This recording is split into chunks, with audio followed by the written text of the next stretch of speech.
Мектеп босогосун эми аттаганы турган ак бантикчен кичинекей кыздар колдоруна гүл кармап алдыңкы катарда. Ал эми ак көйнөк, карашым кийген чыт курсак балдар кыздардын далдоосунда биринчи коңгуроону күтүп турушту. Бүгүн Мурасордо конушундагы Төлөгөн Касымбеков атындагы мектепте кош майрам. Билим күнүн утурлай мектеп китептер менен камсыз болду. 800га жакын окуу куралды Бүтүн Кыргызстан партиясынын лидери Адахан Мадумаров белек кылды.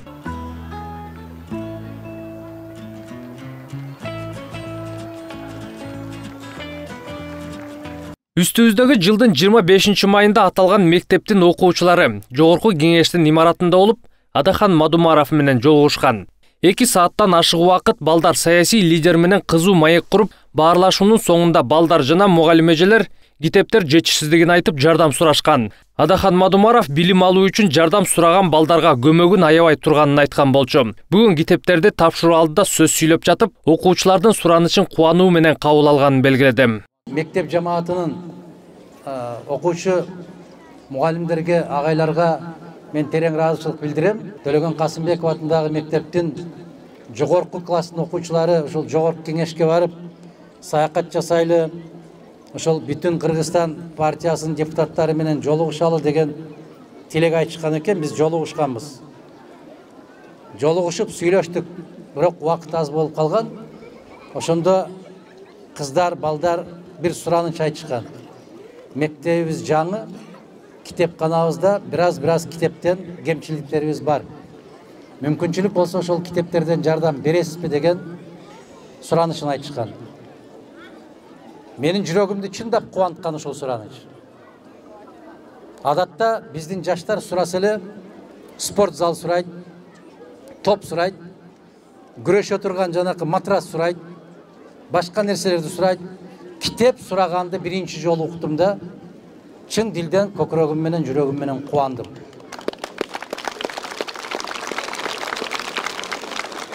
Ушул китеп талапкерлери бар экен, китеп сүйүүчүлөрү бар экен, биздин келечегибиз бар, Кудай буйрса.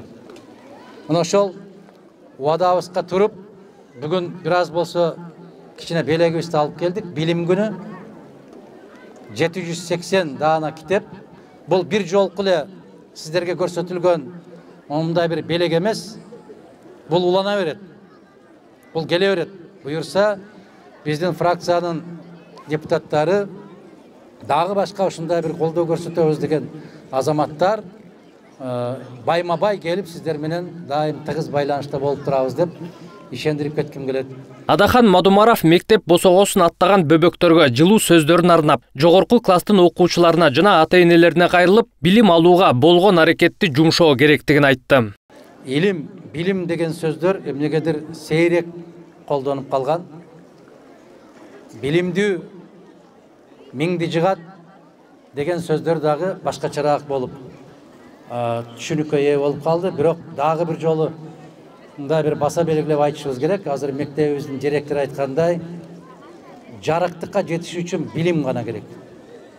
Баары бир билимдүү инсан эч качан кор болбойт, эч качан кем болбойт. Эркиндикке эмне менен жетсе болот дейт. Орустун бир жазуучусу Писарев деген бар, ошол жазып атат. Накта эркиндикти билим гана берет дейт. Билимдүү киши эркин болот. Билимдүү киши күчтүү болот. Билимдүү киши эрктүү болот деп. Мен сиздерге каалаганым ушул. Ден соолук болсун. Ата-энеңердин көз жашын эч качан агызбагыла. Ата-энеңердин көз жашы аксын. Качан сиздер алтын медаль менен, күмүш медаль менен мектепти бүтүп атканыңарда кубанычтан көз жашы аксын. Силердин ийгилигиңиздерге ата-энеңердин көз жашы аксын. Кубануу көз жашын гана көрсүн, кайгы көз жашын жараткан эч качан көрсөтпөсүн. Ата-энеңер бул биринчи үйдөгү мугалим. Экинчи мугалим, экинчи ата-эне мына ушул мектепте. Өткөн жылы пайдаланууга берилген мектептин китепканасынын текчелери бош. Эгер мектепте 1,5 миңге жакын окуучу окуса, китепкананын фондундагы китептердин жалпы саны 2 миңге жетпейт дейт китепканачы эже. Бир класска бир сабактан ашып кетсе, 4-5 окуу куралы берилет. Алардын дээрлик баарынын эскилиги дагы жеткен. Калгандарын ата-энелер сатып алууга аргасыз. класстардын полкасы. Биринчи класстарга бизде бар китептер алифбеден. 7 классыбыз бар, биринчи класс быйыл жаңы ачылган. Аларда барында 35-30 бала окуйт. Бирок биз бере алчу китептерибиз мынакей 6 эле китеп бере алабыз биринчи класстарга алифбеден. Орус тилде мынакей 10 китеп. Абалдары начар, бирок барындагы. Бул экинчи класстыкы. Кыргыз тили менен адабий окуубуз бар. 5 тенне китеп жетет мындай адабий окуудан. Кыргыз тилден 3, а башка предметтер боюнча бизде ал китептер жок пока. Ата-энелер өздөрү каржылап атат азырынча балдарын. Бизде болгон китептерди эле таратып берип атабыз. Бул китептерди биз былтыр башка мектептерден алып келгенбиз. Бүтүн Кыргызстан партиясы тарабынан берилген китептердин көпчүлүгү адабий китептер. Кичине класстагылар үчүн жомоктор. Мектеп менен таанышып жатып китепканага баш баккан Адахан Мадумаров бул белектер ушуну менен эле чектелбей турганын, дагы окуу куралдарын алып келүү планында бар экенин билдирди. Құдай бұйырса, дағы алып келеміз. Біз кітепті жинап атабыз, дағы алып келеміз. Бұйырса, кітепті жаңағы қырмызды сұрағанға дегенде, кітеп сұраған балдарға жан Құдай деп, осыларды қамсыздық бересті. Джек Лондон жөнінде мағлұматтары керек, алдай қалса керек азыр балдарға. Ал киім, Теодор Драйзерді білмесе керек бе? Мына ошол эски эмнелер, эски китептер бар. Бирок баягы эмненин жыты бар. Типографиянын жыты бар. Ошондо бейгимдин сыйкылы ошонун ичинде. Куттуу болсун. Чоң рахмат сизге. Жакшылык болсун.